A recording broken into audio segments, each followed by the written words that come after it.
Hello there, I'm John Oliver, host of Last Week Tonight's YouTube channel. We were off this week in observance of Independence Day, or as they call it where I'm from, the Day of Colonial Aggression. This past week, I'm guessing, brought Supreme Court rulings, international conflict, and 7,000 total hours of Major League Baseball games, or in layman's terms, 3 Major League Baseball games. Take that, America's pastime! But the most important story from the past 7 days was, of course, fireworks. We in America love fireworks. Why? Well, because they're like sparkly guns you can shoot at the sky. And that is why Last Week Tonight has brought you comprehensive coverage of every July the 4th fireworks display that happened this week. First of all, parking was a nightmare for you. There were several spots that looked like spots but turned out not to be spots. The experience brought couples of 20 years to the precipice of divorce. Classical music was playing because everything seems like a cultural event when there's classical music there. If they played Vivaldi at monster truck rallies, schools would start taking field trips there. The fireworks themselves proceeded mainly as follows. One red one, exploded. Then a blue one, it also exploded. And then a white one followed and also exploded. Then, of course, red, white and blue all at once. That's fireworks' greatest hits right there. There were a bunch that went like... and there was one that went...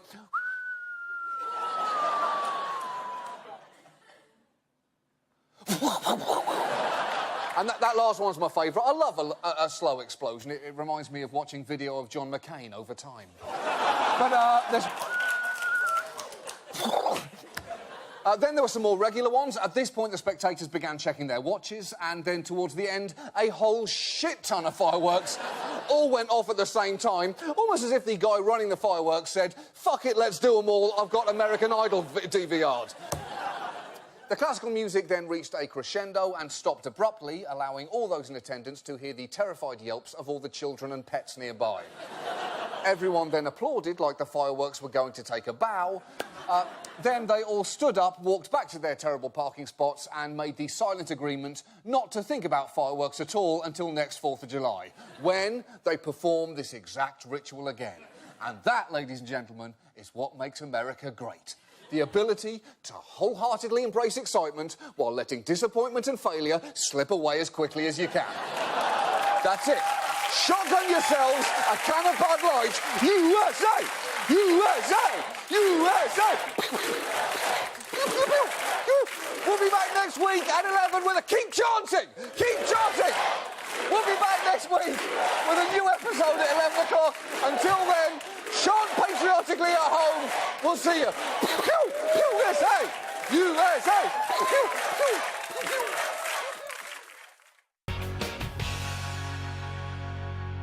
Hello there, I'm John Oliver, host of Last Week Tonight. We're off this week for the 4th of July, but I wanted to make a video to wish everyone a happy Independence Day, or as they call it where I'm from, July the 4th. And that's it. I do hope you have a great day of resting, barbecuing and preparing to explain your weird tan lines to your co-workers on Tuesday. I fell asleep outside with my hat on backwards and now my forehead looks like a sunset. But I'd just like to take a quick moment to remind you of what you're missing out on by celebrating your independence. Because, as you know, since 1776, you've done very well as a nation. But it might be worth thinking about just a handful of things that you gave up when kicking Britain unceremoniously out of this country. Because first, there is the matter of your accents. These beautiful vowel sounds could have been yours. But instead... From sea to shining sea, you speak like you just burnt your tongue on a hot apple pie. You are also missing out on bowler hats, which are perfect for dressing your head like an circumcised velvet penis. And that is not even mentioning all the cuisine that you lost. For example, meat pies, which are a lot like British people themselves. A hardened outer layer gives the impression of composure, but under the surface, it's just a hot f***ing mess. But the thing that Americans are really missing out on is pessimism. Americans are optimistic people who believe the sky is the limit, whereas in Britain, we are painfully aware of our limits. In fact, just look at the British sky itself. Even the sun is incapable of asserting itself there. British people never make the mistake of developing self-esteem because no matter what we achieve, deep down we know we'll never be as good as the Queen, which is to say, an elderly woman who frowns for a living. So just take a moment on this July the 4th to think about all that you left behind, and I think you'll realise, honestly, you are probably way better off the way that things are. Thank you so much for watching this. Do enjoy your holiday. We'll be back on HBO with a new episode on July 24th. Goodbye!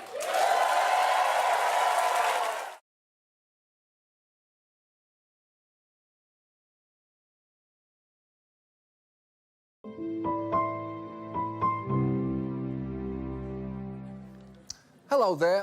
I just want to take a moment to dip into our Last Week Tonight mailbag. Because, as you may recall, last week on this exact programme, I had a little bit of fun with some of the health claims made by Pom Wonderful. If you know a man that you care about, or you are a man, make him drink 8 ounces of pomegranate juice a day, because what it does for prostate cancer is amazing. Or really, just give him a pomegranate enema instead.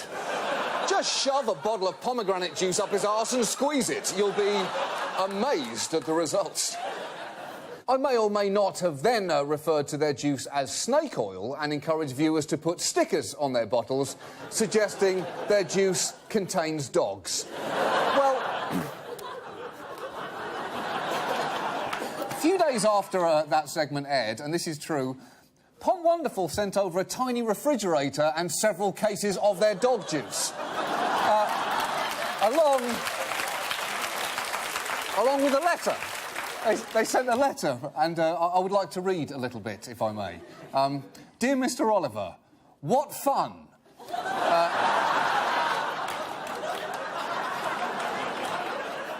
There's a full stop there, not an exclamation mark, and that's a key difference.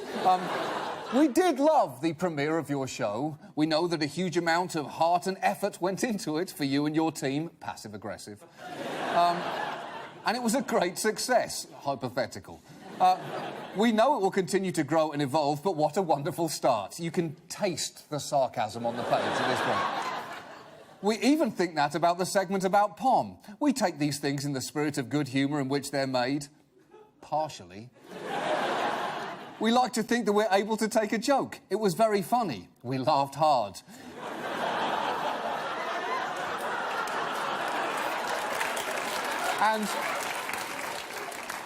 And you're spot on with the problems in food advertising and labelling. You'll forgive us for offering just a few sentences of context. Here we go. We really have spent $35 million to finance world-class research on the health effect of pomegranates. That research isn't definitive, but it actually is promising. We think consumers know that they can't actually cheat death by drinking juice, and we think we'll win our appeal that the FTC totally overreacted to that kind of hyperbole. As for the idea of a Pom enema, they say, we'll take it under advisement. They then continue, what you do with the cooler full of Pom is your business.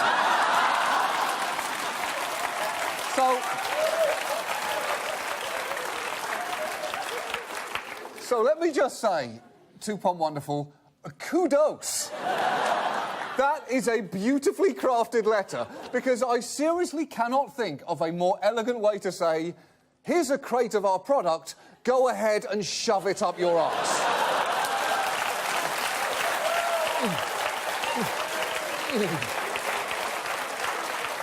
And look, if making fun of a product is the way to get a shipment of it, let me just say this for the record right now. Rolex makes terrible watches. Just the worst timepieces in the world. Please do keep your letters coming.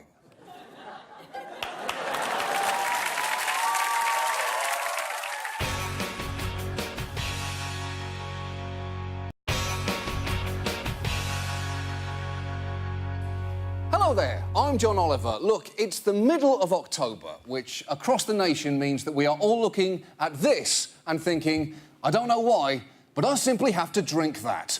Yes, it's that special time of year where we voluntarily imbibe pumpkin spice lattes, the coffee that tastes like a candle. And I don't mean it tastes like a candle smells.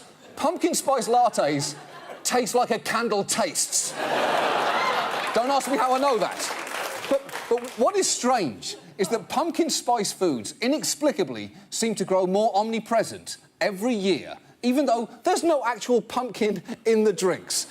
Kind of like how everyone you meet calls himself a DJ all of a sudden, when what they really mean is that they own an iPad and have been to a party. But apparently, each American eats more than 5 pounds of pumpkin per year, which is more than the amount of pumpkin in 5 pumpkin pies. And pumpkin pie is the most seasonal food there is. It is only good from the moment Thanksgiving dinner ends until just after you have taken your first bite of it.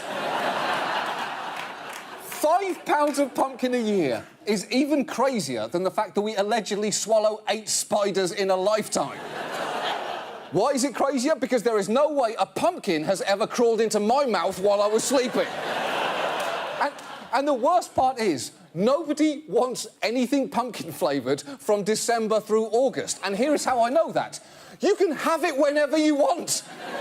That bottle of pumpkin-flavoured science goo sits behind the counter of Starbucks all year round. Never aging, like Ryan Seacrest. Or the early work of Dr. Dre, which really holds up. It really holds up. Have you listened to The Chronic lately? Go back and do it. It's really great. It's great. Except for the sexism and homophobia, which is most of it. But that's not the point. It's really good. The point is, we tolerate pumpkin spice because we like the fall. It's the best season because you get to stop thinking about how weird your legs look in shorts. That's everyone, right? We all agree on that. But just about anything that reminds us of autumn is a better flavour than pumpkin spice. I personally, for instance, would rather drink a cable knit sweater spice latte or a Major League Baseball spice latte or a keen awareness of my own mortality spice latte because that's what foliage is. Although, look, it might be an acquired taste. That might be an acquired taste. Pumpkin spice is just eggnog for morning people, OK?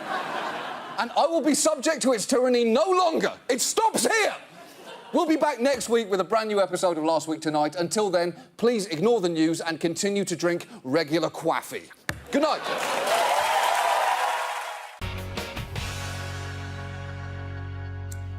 Hello and welcome to the internet. Unfortunately, there is no show this week, but the rest of the world does not stop randomly in our absence like a General Motors vehicle. So our obligation to bring you last week's news remains. Now, we are taping this on Sunday, May 18th, because, frankly, we didn't feel like coming in to the studio on our week off. That's what vacation means. But we sat down and we came up with some predictions that seem fairly safe for the news of next week that we can look back on as a last week. So you get the point. So here goes. Our top stories. Last week, LeBron James dunked a basketball. Forcefully, several times in front of Miami's largest collection of arseholes. Easy bet, right? That was just... The first one was easy. Additionally, an old rich man last week was accused of racism or sexism and, while trying to explain them away, only seemed more racist. I'm not sure who that was, but we haven't heard much from Donald Trump in a while, so I'm guessing it was him. In international news, last week's situation in the Middle East was, let's say, complicated. Those were all gimmies. Let's do some more difficult, speculative news. In Mexico, congratulations to the drug cartels, which last week celebrated killing their 1 millionth bystander. Also, you regretted laughing at the setup there, didn't you? You wait for the punchline or you get burned. That's a huge teachable moment for you. Also, a bit of a shock from the Vatican as the Pope joined Tinder and listed his status as down for whatevs. Meanwhile, he's a new Pope. He's a refreshing change. Meanwhile, in Washington, America's most punk rock senator demanded answers about the 4 Americans lost in Fugazi. Where are they? Where are they? It's been ages since their last album, and Hillary Clinton has some answering to do. In sporting news, shocking news, as another NFL player came out last week, and then every other NFL player came out. It turns out the NFL has been entirely gay all this time. Yeah, I know. Yes. In business news, GM is now recalling cars made by other companies just to even the playing field. In entertainment news, an actor pretending to be a war hero was applauded for his bravery. We all thank him for his pretend service. And a circus frightened as many children as it delighted. That's not so much news as just a very safe bet. And in your personal news, you cancelled on your aunt's Memorial Day cookout tomorrow because there's no way you're going to that thing. No way.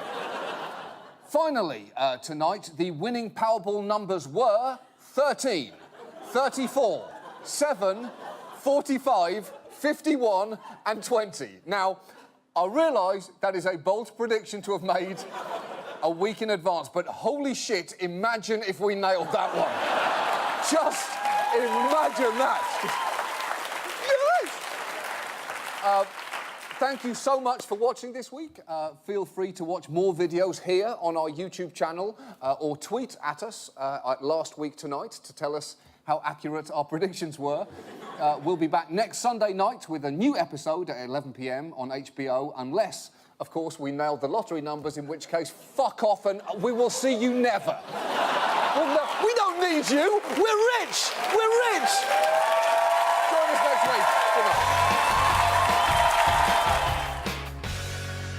President Obama was overseas most of the week in Asia, where he received the traditional Japanese greeting, playing soccer with robots. The president played soccer with Asimo. That's a humanoid robot. And the president told students he thought the robot was a little bit scary. To which the robot presumably replied, "Wait, I'm a scary robot? Why don't you ask the people of Pakistan which is scarier? Me kicking a football charmingly, or one of your flying death birds?" That said, nice to meet you. Nice. Three states has been endorsed by Chris Christie, and polls show him leading most Super Tuesday states, which is a big deal. Since 1988, every candidate who's won the most states on Super Tuesday went on to become their party's nominee. So at this point, Donald Trump is America's back mole. It may have seemed harmless a year ago, but now that it's gotten frighteningly bigger, it is no longer wise to ignore it. And I do understand why Trump supporters might like him. He's unpredictable and entertaining. Just look how he went after Marco Rubio on Friday.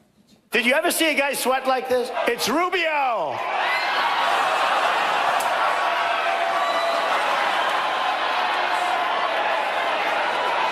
That's what it... That's objectively funny. Just as it was funny when a few years ago he tweeted, "I would like to extend my best wishes to all, even the haters and losers, on this special date, September the 11th. He wished haters and losers a happy 9/11. There is a part of me that even likes this guy. It's a part of me I hate, but it is a part of me. And if you are someone who's sick of the party establishment, he might seem like a protest candidate with some attractive qualities." We like him. He tells it like it is. He says what he means. I honestly believe he's telling the truth. He's funding his own campaign. Nobody owns him. He's aggressive, and he's strong, and he's bold. I think he's an incredible businessman. If he runs the country like he runs his organization, we would be in good shape. Hello there, I'm John Oliver, host of Last Week Tonight on HBO. Although here, I'm on YouTube, like I'm about to give the least anticipated makeup tutorial of all time. I'm sorry, but now is not the time that I share my patented contouring technique, which I call John-touring. It's about blending. It's about blends.